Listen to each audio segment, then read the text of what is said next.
Magandang tanghali po sa inyong lahat. Andito po ang isang kababayan natin magsasabi ko ano nangyari. Hi, Moshi. Hi ma'am, good afternoon. At good afternoon po, Miss Vicky. Kamusta na po? Eto po, stress po. Oo, ano nangyari? Nadidepress na ako. Hindi ko na alam ang gagawin ko po. Bakit? Bakit? Ano Kasi, nangyari? ito, hindi naman po kami, hindi naman po kami nag-away. Wala naman. Kasi, nung February 15, dumating yung hagaki niya galing Newcan. Opo. Ang in-apply ko po is 3 years visa. Tinry ko lang po yun. Oo. Kasi, suto kasi siyang 1 year. Kasi 10 years na po kami ngayong kasal. Anong visa niya? Kasal sa... 10 years na kayong kasal. Okay. Opo, spouse child permanent po ang kanyang visa po. Kasi permanent po ako, tapos may mga anak po ako. Okay. Opo, kaya 1 year po ang in-apply ko, ang binibigay sa kanya. Tapos itong February 15, dumating yung kanyang hagaki. Tapos pumunta po kami sa immigration dito sa Nagoya po. Ang binigay sa kanya 1 year. Nagalit siya, bakit daw laging 1 year? Ngayon, may binigay sa aming papel yung consultation para malaman kung bakit hindi nabibigyan siya ng 3 years visa. Ayun pala po, ang problem po pala sa asawa ko dahil po 4 years ago, saan siya parang nagsigoto yata, yung parang yung sinyo po niya, yung pera na nedang niya po ang hinihingi na. Kasi yung no-show mention niya po, 0 yen. Opo. Saka yung kasi show mention niya, 0. Sa akin naman po, kasi may trabaho ako, kunti lang po yung nakalagay doon na nedang. Opo. Opo. Ngayon, ang sabi ng ng officer, magkaman mo na raw ng 1 year. After niyan, pag may sinyo na next year, pagkatapos ng February 15 ng next year, baka daw maka 3 years. Pag meron po siyang pinakitang ganit na kaya Income. Opo, na income na halimbawa Maganda. Opo, sa akin, kasi tinanong ko baka sa akin may problema. Wala naman daw po dito daw sa asawa ko. Doon po siya parang nagbago ang kanyang ugali. Tapos kinabukasan ng February 16, kasi nagtrabaho ako, naiwan sa bahay. Pagbalik ko po, wala na siya. Oo, tapos hindi na siya. Pero nakukontak ko siya, sabi ko, akin daw niya na umuwi, ayaw na daw niya magsama kami, ganyan. Nag-aalala po ako kasi bago lang ng visa niya, baka mamaya maano ba na kami ng immigration, ang iniingatan ko po. Maano po? Kasi matrouble siya dyan sa labas. Tapos, Oo. kasi kung saan nakikitulog mo siya sa kaibigan niya, may bahay naman po kami. Pamilya naman po siya. Nakikita siya ng mga kaibigan na kung okay lang ba daw sa akin na bakit daw nakikitulog sa ibang bahay. Kasi kung hindi ko nga maintindihan, ayaw niya umuwi. Tapos sasabihin niya, yung mga anak ko, hindi naman daw niya anak. Parang ganun po ba? Alam naman ng mga anak ko na hindi naman siya anak, kasi maliliit pa yung mga bata. Tapos magkasama na kami nagpalaki.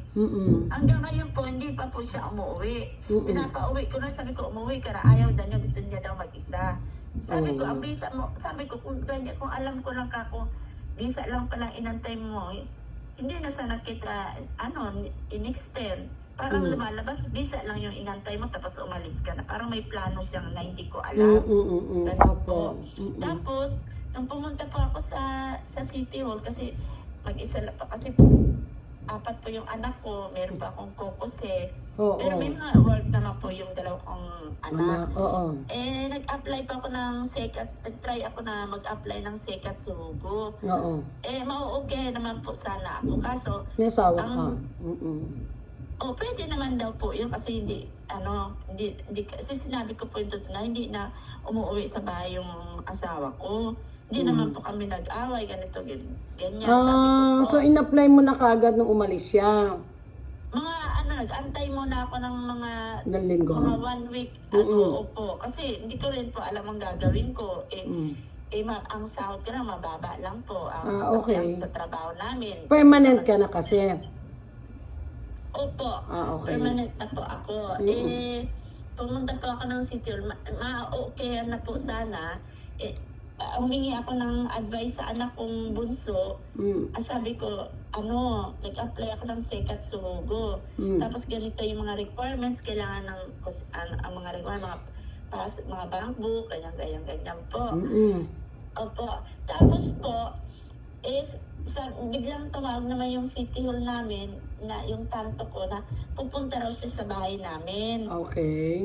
May itatanong siguro, ganyan, kasi hindi ko po Titignan yung yan, bahay mga nyo. bagay. Oo. Opo.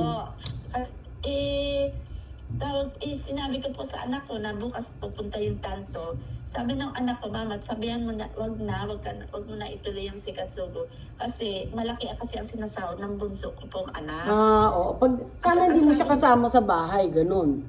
Opo. Ay, hindi po kasi nakalagay po sa parang family registered. Hindi. Maski kasi ilang taon na yung bunso mo? Ano po, 19 years old po. Oo. May po siya. Kasi para makasikatsuhogo ka, kung hindi sila nakatira sa'yo, ikaw lang ang magsisikatsuhogo. Pag kasama mo sila, hindi ka po pwede niyan. Opo, hindi nga po pwede. Sabi ng anak ko, huwag ka na mama kasi bawal ang kuruma. Bawal. Ang Opo. Saka mama, pera lang yan. Sabi niya po sa akin. Ang anak ko, kaya naman daw po namin. Yun naman pala eh. Oo. Opo. Kaya wag na mama, pera lang yan. Ang i-apply mo na lang mama, yung Kodomo no Tiyate, yung tiyate sa anak ko pong lalaki na. Wala Maliit pa pa. pong 18 years. Opo, 16 years old pa lang po 2 siya. years pa. Oo. Opo, meron daw po yung ganyan na may makukuha po siyang ganyan na Kodomo Tiyate yata po ang tawag doon. Oo. Opo, yun na lang daw ang i-apply ko. Tapos, nung hindi ko po alam, sabi ko, kuha kaya ko ng parang family registered namin, yung Jominyo po na, andun yung mga family member. Wala po yung asawa ko, katin niya na wala po siya. Sabi ng siaksyo, kami lang daw nakalagay doon. Teka muna po ma'am, yung asawa nyo, anong bansa po ba asawa nyo? Turko. Jominyo po ma'am, Jominyo. Yung Jomisho, bakit di siya nakalagay? Umalis na siya? Oo, umalis siya. Siyempre nagulat kayo. Hindi naman po kami recon. Kaya Kala ko Kosikitong. Opo, ang... Hindi po. Kasi yun po, hindi po. Kasi mga Japanese lang po yun ang Yes, opo. Opo. Umalis na rin. Oo, umalis siya na bigla. Sabi.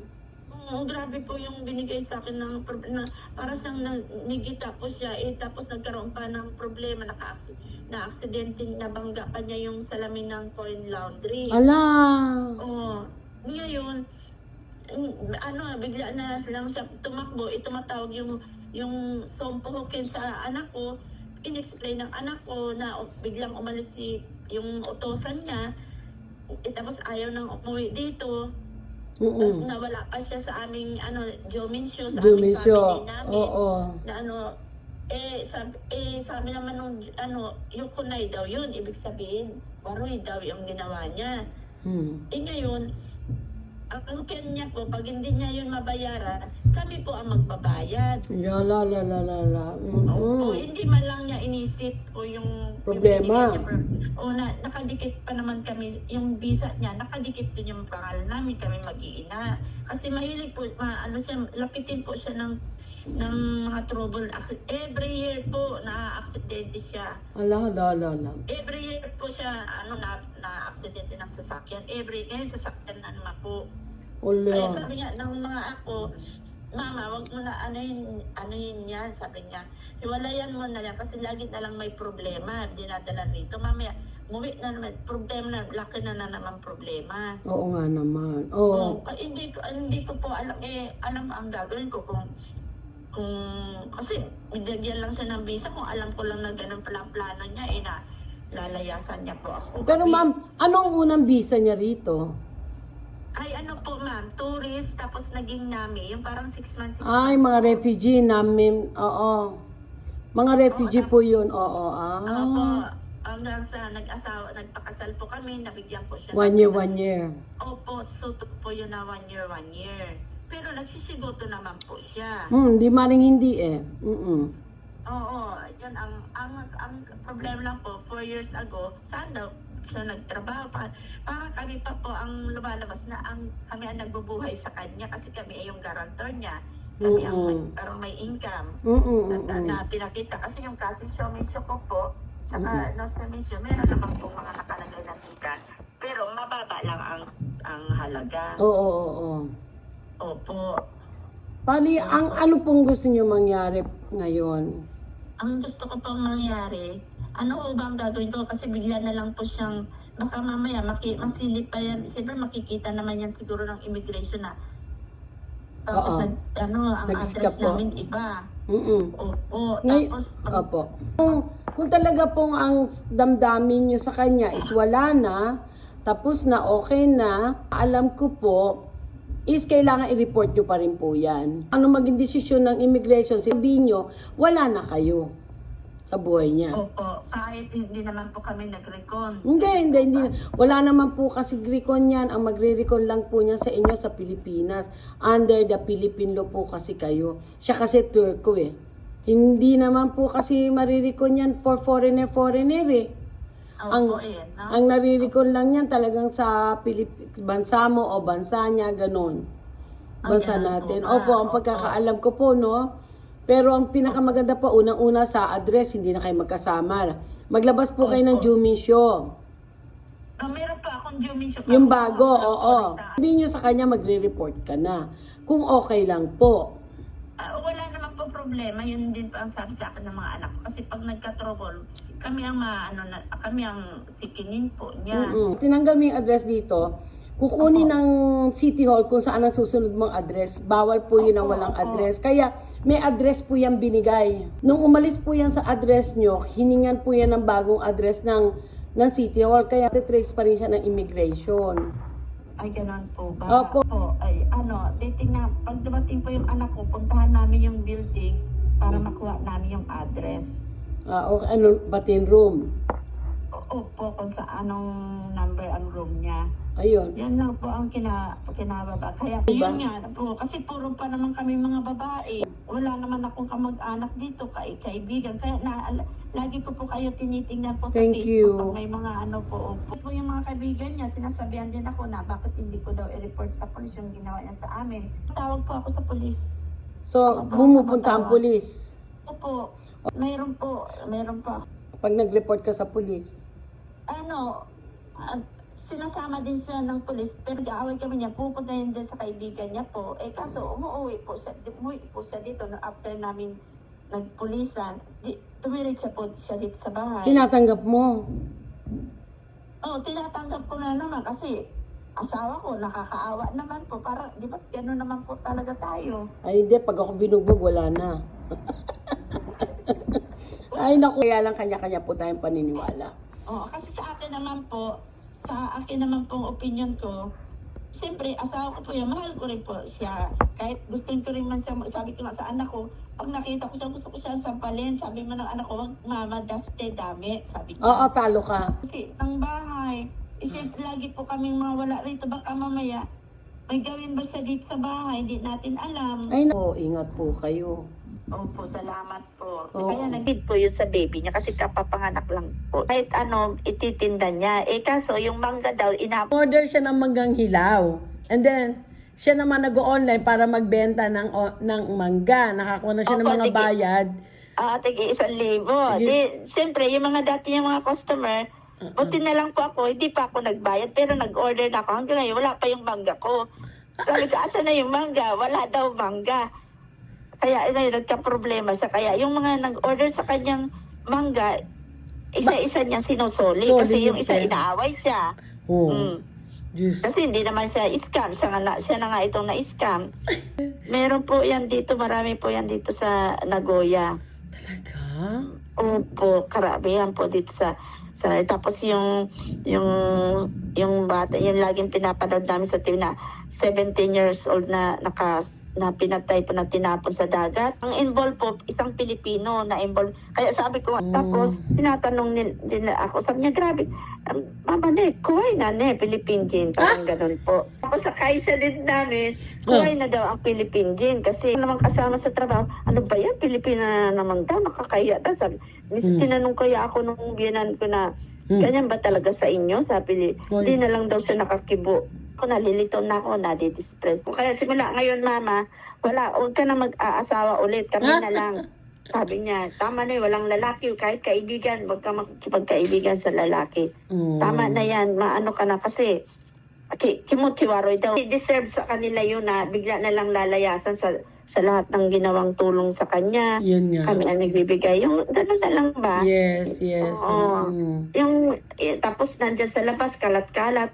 Pag may nakakita, may magtitik sa akin.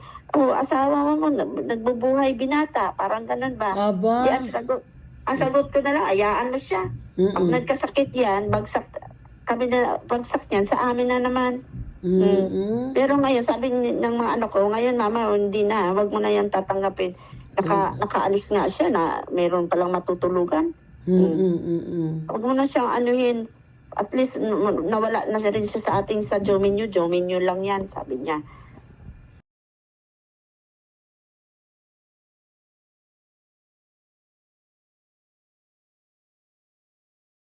Yan po ang isang kababayan natin na doble niya talagang shinare ang kanyang experience dito sa Japan. Bukod sa pag-aasawa ng isang foreigner na meron pa rin namang happy pero yun nga lang medyo sad ang ending nila. But syempre, huwag tayong mawalan ng pag-asa kung may mga ganyang pagsubok. Alam natin na may magandang sagot dyan. Kaya keep going lang. Everything is just passing by. And also, napakinggan nyo naman yung tungkol sa manggang hilaw. Marami pa rin talagang scammer. Mag-ingat po tayo, minasang. Konnichiwa po and have a nice day. Thank you po. Bye!